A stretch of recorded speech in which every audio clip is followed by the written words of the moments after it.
Welcome to our channel. Today we how to cancel Skillshare membership, beginner guide step by step clearly. To cancel your Skillshare membership, start by signing into your Skillshare account on the website. Once logged in, navigate to the top right corner of the page. Click on your profile picture or the account icon. From the drop-down menu, select Settings. In the Settings menu, locate the Billing tab on the left side. Click on the Billing tab to access your subscription details. Find the section that shows your current membership plan.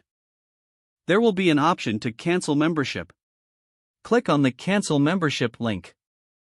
You may see a prompt asking you to confirm your cancellation. Follow the prompts to finalize the cancellation process. Once completed, you will receive a confirmation email regarding your cancellation. Remember to check if you are still within your billing period. You can continue to access your account until the billing cycle ends. If you encounter any issues, consider reaching out to Skillshare's customer support for assistance. If the page does not load, refresh the browser or try again in a private or incognito window. Make sure you are using the correct email address, then retype it carefully to avoid small typos. If your password is not accepted, use the reset option and create a new strong password you can remember.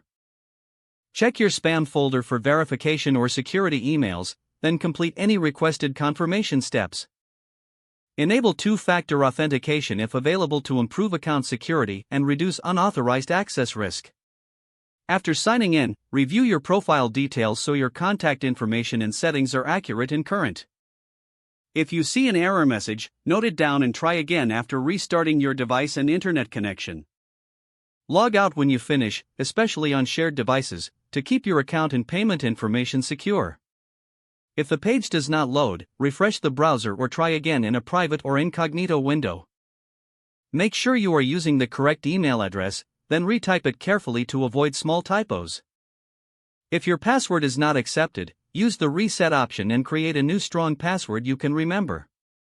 Check your spam folder for verification or security emails, then complete any requested confirmation steps. Enable two-factor authentication if available to improve account security and reduce unauthorized access risk. After signing in, review your profile details so your contact information and settings are accurate and current. If you see an error message, note it down and try again after restarting your device and internet connection.